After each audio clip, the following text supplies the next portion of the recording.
ये 10 बातें भाव को प्रकाशित कर देती हैं। बड़े महापुरुष हैं।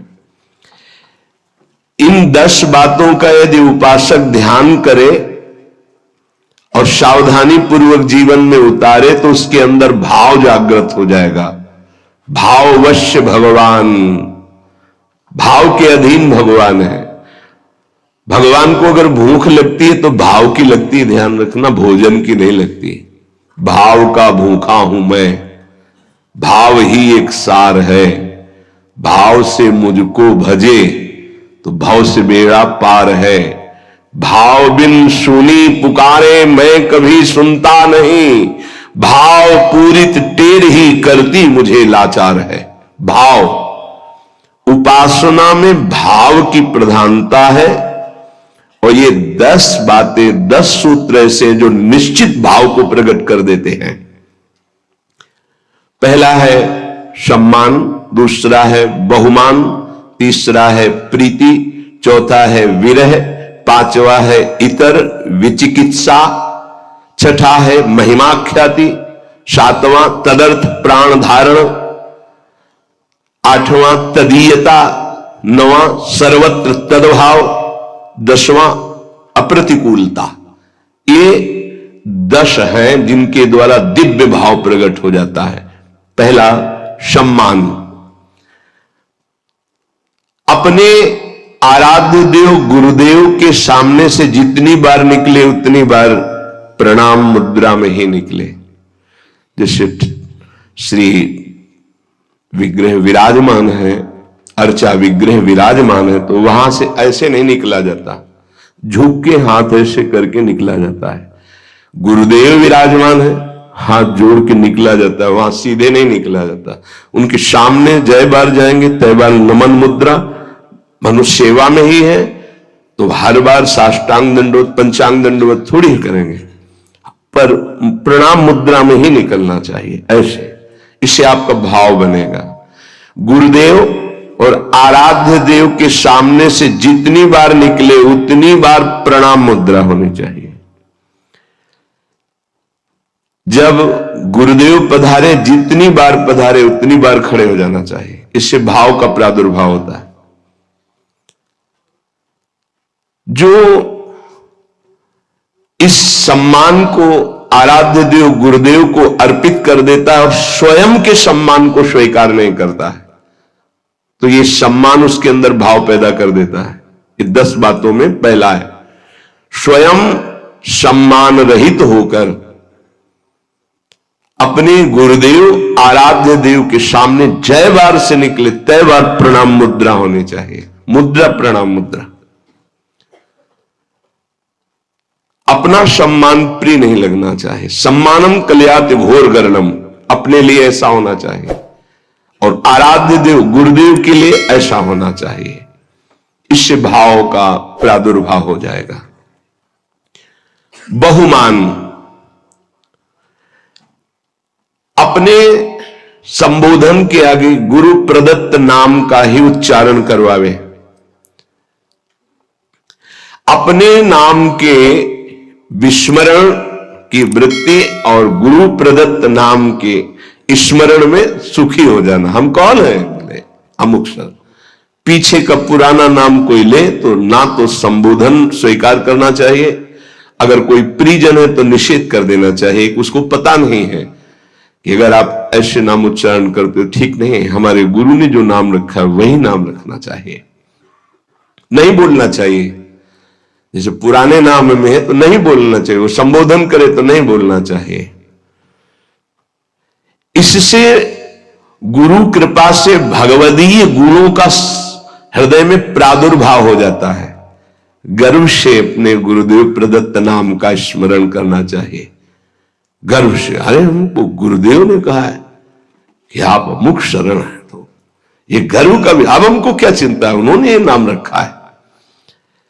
इस नाम का प्रभाव यह होता है कि इष्ट के सद्गुण उसमें जागृत होने लगते। नाम मात्र से शरीर संबोधन नाम, ये बहुत गुप्त बात है।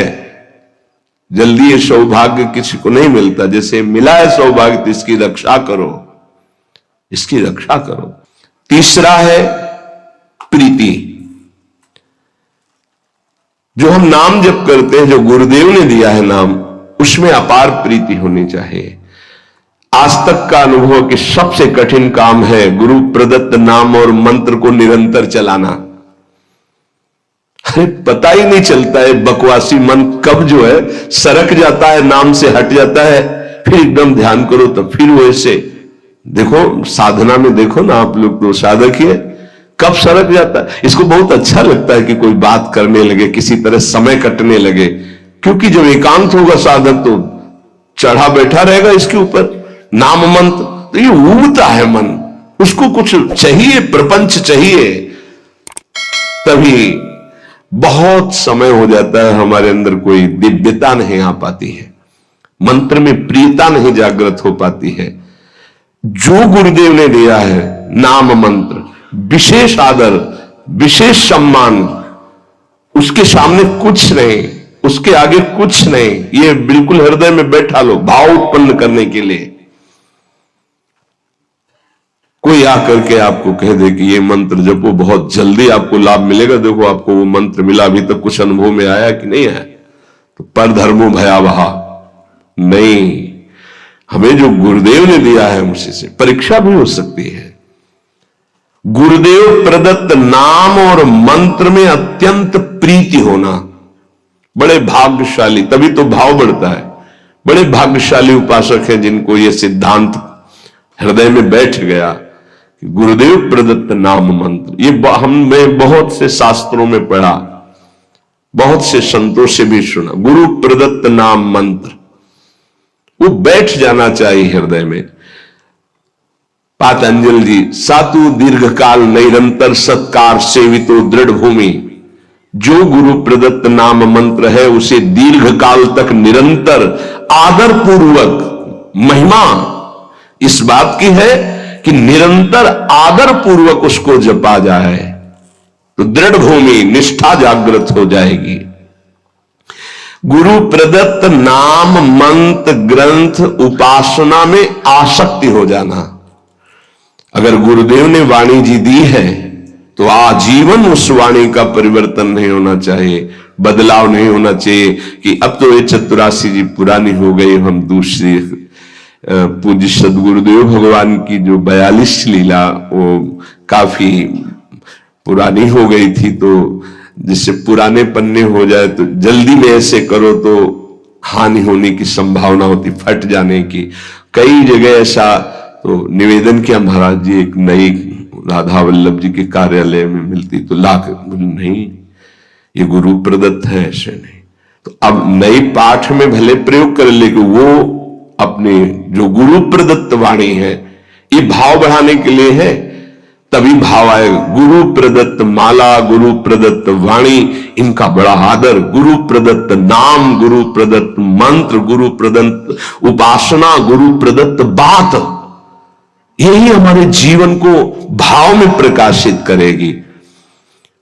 चौथा, विरह।